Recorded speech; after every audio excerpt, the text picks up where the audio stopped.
So last night on Top Rank, on ESPN, as Shawn politely mentioned, we had the streak. Edgar Berlanga. Streak is over. Yeah. It was beautiful while it lasted. He said it was beautiful while it lasted. I'm glad it almost let me go back. So he wins the fight, goes the distance, puts the guy down a few times. Three times. Yeah, looks good. Dominant performance. Yeah, great performance. I'm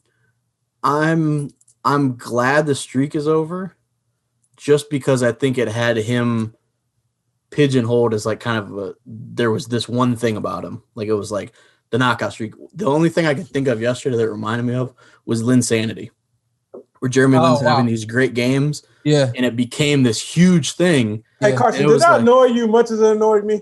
Linsanity? Yes.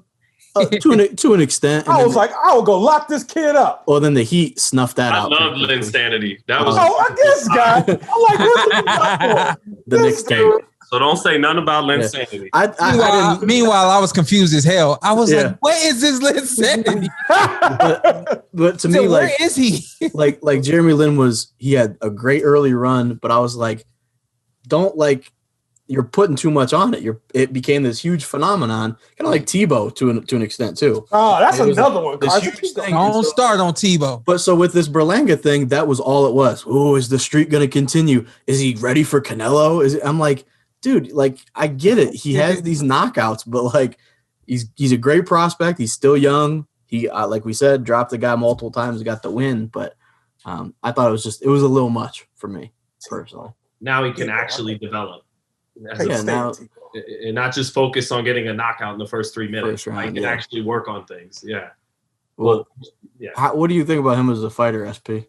I liked what I saw last night, and I think you brought to my attention the guy that he was fighting. So I box rocked the guy and looked him up a little bit, and I said, okay, this guy might be able to take him some rounds. I was actually prepared to bet you some push-ups that he wasn't. I think I might even sent that in the group. You did. Yeah. I wisely ignored it because the fight started. I was like, no, it's gonna continue tonight. I was hyped up for him in that type of streak. It's kind of one of those once in a lifetime type of things, and so he was there. So I'm like, go get it. You know what I mean? And I actually was hoping that he would get it. Of course, the other hand is, if he does not get it and he's able to go around, he's going to be able to show people that he's more than just a knockout artist. And so that's what I saw last night. I saw him being patient.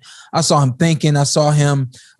He wasn't hesitant, which was good. And it looked like, he struggled a little bit in the 8th round. I think that, it's really hard to say what it was that he got hit with some big shots. He got hit with some shots in the last round. In the last round, especially if you're winning, like, move away and play, you won the fight or whatever. So I'm not really sure what got there, what took place there in the 8th round, but overall I was able to see some speed. I was able to see him calculating and thinking. And it seemed like the punch that he kept landing that got the most, the three knockdowns it was, I think it was like wasn't an overhand right, but he kept catching the guy bending down. And that is, for me, when you're able to recognize where the guy is going and throw the punch with the right trajectory. I like that, So I did see, I saw everything that I expected to see from him last night. Yeah. And I definitely need to spend some more time, about 3 or 4 more fights in that range of fights. Yeah, right. Yeah, I agree. Some more. I agree. Yeah, and I think they mentioned it a couple of times on the broadcast when they weren't discussing extensively and solely the streak, which was a bit annoying, but that's what they had to do. But they were saying, like, his team, like Andre Rozier, they wanted him to get more rounds. Like, just get in there, stay, showing people that you can do more. He had to do the push-ups afterwards, which makes me smile a little bit. But I think Rozier's a really good trainer. Yeah. I liked what he was saying in the corner a lot. I've known Dre since I fought Daniel Jacobs. I'm scarred, for life. I'm scarred, we know this. Y'all don't understand. I was 14 and I was on this side of the boxing world. You know what I mean? Like, he just came into this stuff. You know what I mean? And he beat me. So, but at that point, I kind of became very aware of what New York was and who was in New York. Obviously, Daniel Jacobs, and then seeing who was around him, Andre Rozier. seeing Dre work with other guys. He's worked with Booba Andre.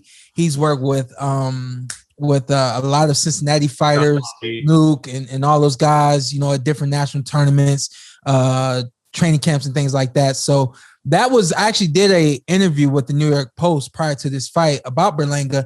And the question that they kept coming back to was, what happens if he goes past the first round? And more than that, what happens if he does get into the quote unquote later round 6, 7, 8? I said, he's going to do exactly what we expect him to do. He's going to show up and he's going to be able to box.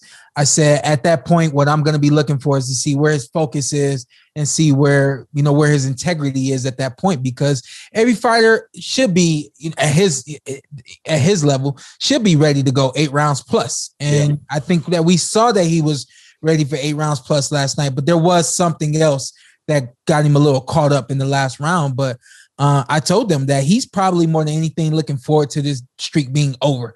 I think there's a part of him that wants it to continue, but there's another part of him that wants it to end so that he can show the boxing world that he is a fighter. Right now, he's a knockout artist. And even though every fighter doesn't mind being known as a knockout artist, when you are known as just a knockout artist, not going more than 1 round, there's so many questions.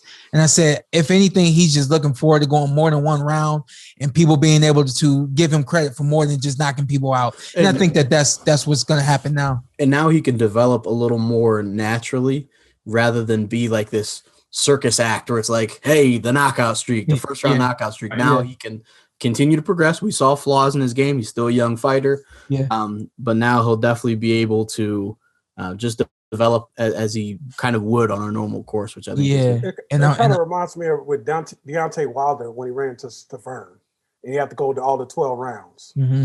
It kind of showed you he could box a little bit. Yeah, not a lot, but he showed you can box a little bit. yeah. So I think it'll end up being good for him. Don't tell me you didn't enjoy what you saw, because I know you did. What you need to do now: hit that subscribe button, hit the like, hit that notification button. Check us out every week, every Tuesday, something new for you right here on the Porter Way Podcast.